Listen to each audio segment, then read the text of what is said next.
जय हिंद साहब, मैं कर्नल केसरी सिंह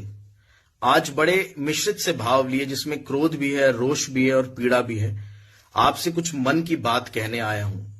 और गोविंद डोटासरा के नाम से एक संदेश भी देने आया हूं। हमने फौज में और समाज में रहते हुए सुना था कि कोई असमर्थ, असक्षम और कर्तव्य परायणता में अगर कोई व्यक्ति नपुंसक हो, उस ऐसे व्यक्ति को अगर सत्ता, पावर, सुविधाएं मिल जाएं तो वो उसको अंधा बना देती और वो पागलपन की हरकतें करता है। ऐसे ही एक मानसिक दिवालियेपन के सुप्रीम उदाहरण इस प्रदेश में स्टैब्लिश कर रहे हैं, रोज नए आयाम मानसिक दिवालियेपन के स्थापित कर रहे हैं। वो हैं गोविंद डोटासरा, जिनको बहुत सारे चीजों के चलते समाज में उनके मान सम्मान की बातें करते हुए उनको एक एजुकेशन मिनिस्टर से हटा के, शिक्षा मंत्री से हटा के एक राजनीतिक पद पर बैठा दिया गया कि भाई बैठ जाओ और अपने आप को सुधार लो। नहीं मानेंगे, राजनीतिक सामंजस्य को बिगाड़ने की बात करेंगे ही करेंगे और चैलेंज करेंगे सीधा मान स्वाभिमान की उन बातों को जिनसे उनका कोई दूर दूर का वास्ता नहीं।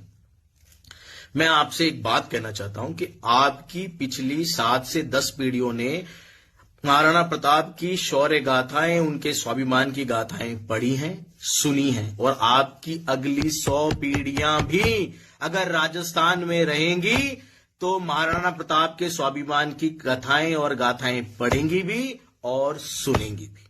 अब बात करते हैं स्वाभिमान की। जो फौज में अग्रणी पंक्ति में खड़ा हुआ जो सिपाही होता है, जो सर्वोच्च बलिदान से कुछ कदम दूर होता है,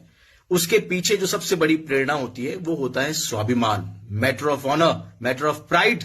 जो उसकी प्लाटून का, उसकी कंपनी का, उसके बटालियन का और उससे जुड़े इतिहास का और उन पूर्वजों का जिन्होंने वहां बलिदान दिया है, वो उसकी प्रेरणा होती है, जो उसको उस मौत के मुंह के सामने ले जाके खड़ा करती। आप इन बातों को नहीं समझेंगे क्योंकि मान, सम्मान, मर्यादा और लोक लिहाज से आप बहुत दूर जा चुके हैं।